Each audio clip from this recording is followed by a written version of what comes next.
بسم الله الرحمن الرحيم لا أقسم بهذا البلد وأنت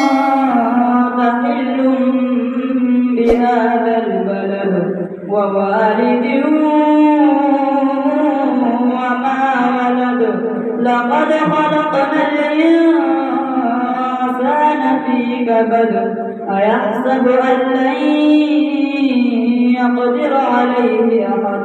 يقول أهلكت مالا لبدا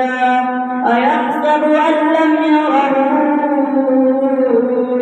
أحد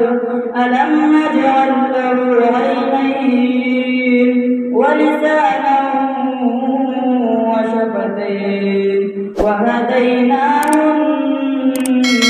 النجدين فلاقتحم العقبة وما أدراك ما العقبة فك رقبة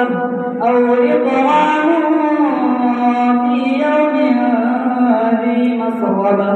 يتيما ذا مقربة أو مسكينا ذا متربة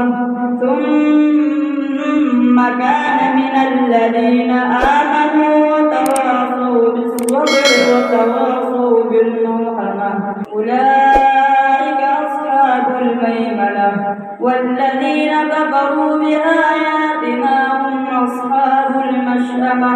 عليهم نار مؤصدة صدق الله العظيم.